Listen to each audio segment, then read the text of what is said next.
Bonjour, mon nom c'est Lucie Pelletier et je suis conseillère pédagogique au CF Pro, Matanie, Vallée et Foresterie. Je vous souhaite la bienvenue aux portes ouvertes virtuelles du CF Pro. À quoi ça consiste?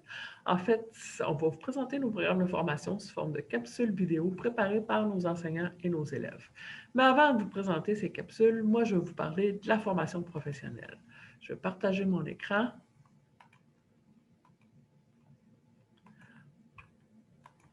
Donc, qu'est-ce que c'est que la FP? On dit que c'est le chemin le plus court vers l'emploi. En fait, nos formations varient de 6 mois à 2 ans selon les programmes.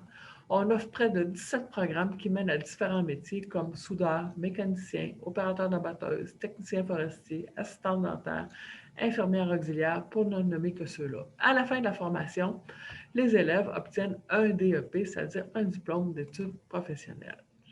On dit que la formation professionnelle, c'est une formation à l'image du marché du travail. En effet, l'apprentissage va se faire en classe, mais aussi en atelier, laboratoire ou en forêt. La formation, généralement, ça va se faire de jour, mais parfois, ça peut se faire en soirée et même de nuit pour refléter la réalité du marché du travail.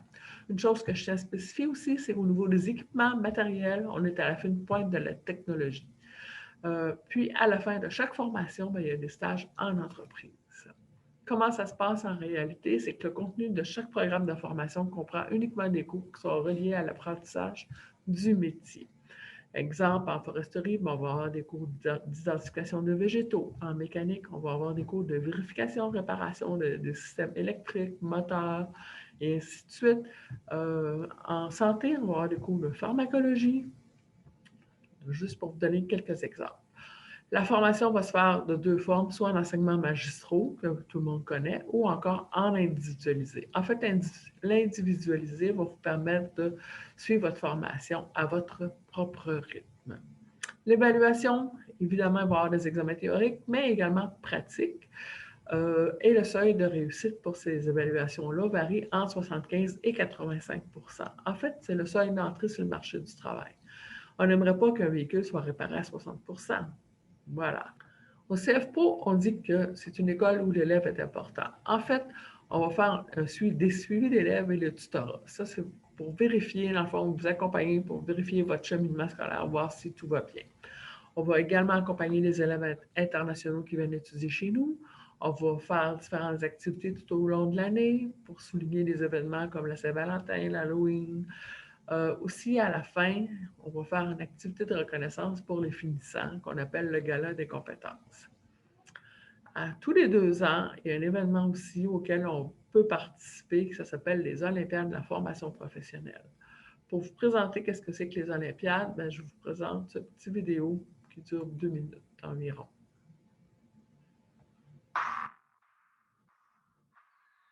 Savoir-faire, précision, habileté, rigueur, persévérance, passion. Bienvenue aux Olympiades québécoises des métiers et des technologies. Depuis 1992, Compétences Québec organise tous les 2 ans des compétitions d'envergure destinées à valoriser des milliers de jeunes qui ont choisi de se qualifier dans un métier spécialisé. Ces Jeux olympiques de la compétence interpellent plus de 150 cégeps et centres de formation professionnelle, des centaines de partenaires et d'entreprises commanditaires, de juges de l'industrie et d'enseignants spécialistes de partout au Québec.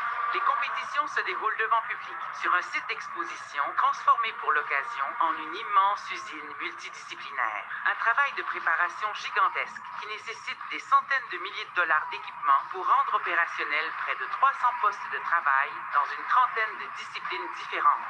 On aménage des ateliers pour des soudeurs, des peintres en bâtiment, des carrossiers, des cuisiniers, des infographistes et plusieurs autres métiers spécialisés.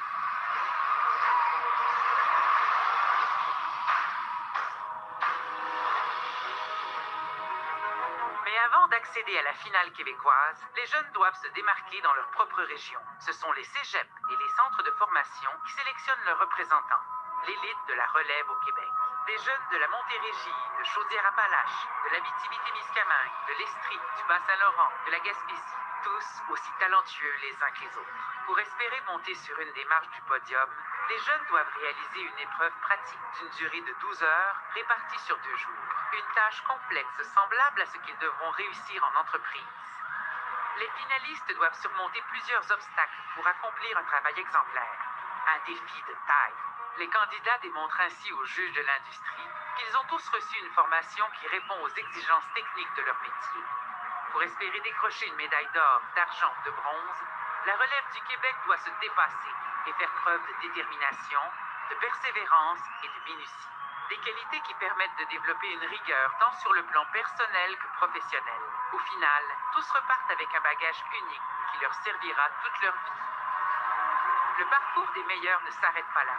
Certains pourront représenter le Québec aux Olympiades canadiennes et peut-être même porter les couleurs du Canada au Mondial des métiers.